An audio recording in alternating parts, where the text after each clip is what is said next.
Hello everybody, Tim Knight here. I'm recording this on, what is this, Tuesday night I guess.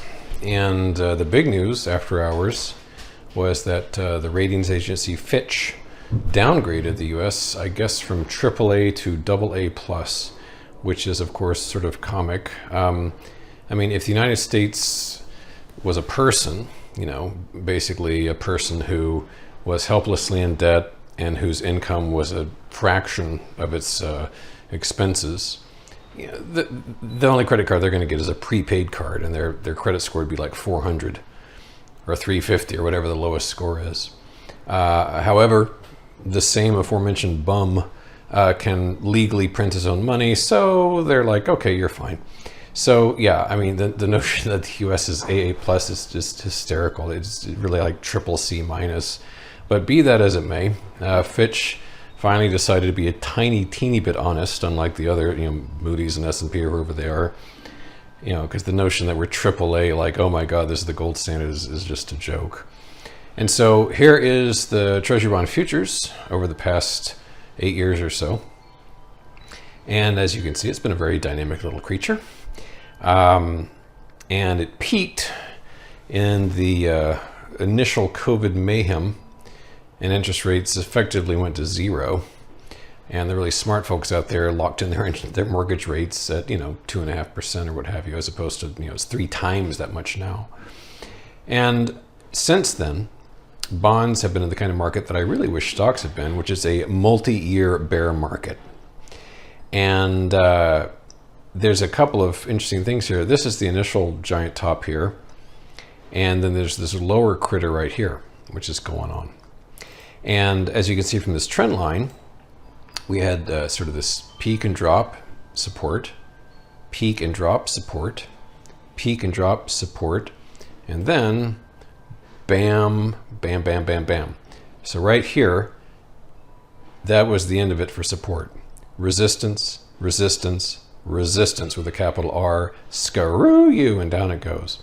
And so it's been kind of range bound for a while, and then today, and this isn't really reflected, it's reflected on the TLT, it broke that support. So it's like a new leg down. And now I'm not a bond guy, I don't know the quirks of this market. I was a little puzzled that the bond futures were actually up, not massively, but they're up a little bit on the news. I'm going to glance at another screen right now and just see. It's the afternoon as I'm recording this.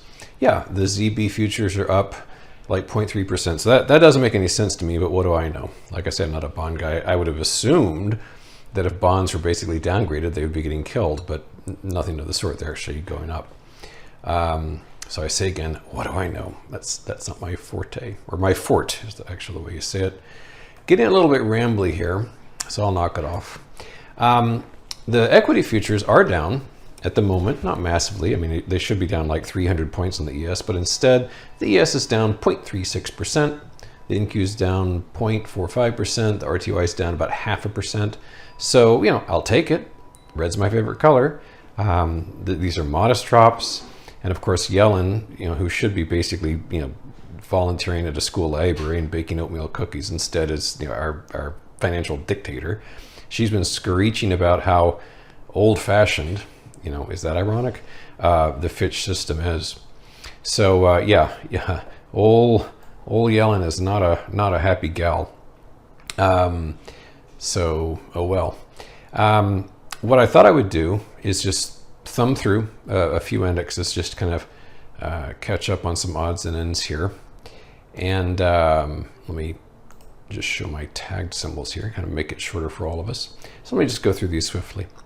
Here's the all world index, major top, major top, major top, and of course, defiance of that top. This is just a big fat mess. So at this point, and this is really reflected in a lot of different things, my sort of fondest hopes for 2023 at this point is really not much more than getting our way back down to the top of this critter right here. I've become, I'll say again, very unambitious about how far this market could fall. So this is kind of my target, if you want to say that. It's target / fondest hope. It's not any kind of disaster. Here's the Comp Q, NASDAQ Composite. obviously insanely strong. And this one, tough read, really tough read. I've got puts on Amazon now. I'm going to be very interested 48 hours from now what Amazon's doing. I hope to hell it doesn't pull a meta on us. That would really bum me out. But yeah, this one's a particularly interesting one. This is the Dow Jones US financial futures. If you hear construction work, by the way, my premium members are funding my kitchen model, so thank you very much, people. But it may get noisy here and there, so that's what's going on. Here is the financial futures, which look very similar to the all-world index in the aspect that the peak of this pattern is well into the pattern here. The difference, though, is that instead of being way the hell above it, it's starting to kind of puke and cough and spew. And as I've said many times, what I want to see is sort of just flaccidly die out and wither away from that pattern and render that green tint moot. Here's the Indu, which I didn't do the count. I think out of the past 15 days, 14 have been up, something disgusting like that. It is well above this pattern. And I say again, as with so many things, my big dreams on this would be for it to drop. I mean, it seems so lame on my part, but like 1,000 points or so, that would bring us back to that breakout level. It's pathetic, isn't it? But I'll just say 1,000 points, which is like, God, what is that? 3%, if that. This is revolting. What kind of bear am I? Here's the S&P 100. We basically have dialed back the clock to February of 2022. The Groundhog Day top. We are very close to lifetime highs. It's as if the entire bear market never happened at all. We're right back in this vicinity, which is just bonkers to me.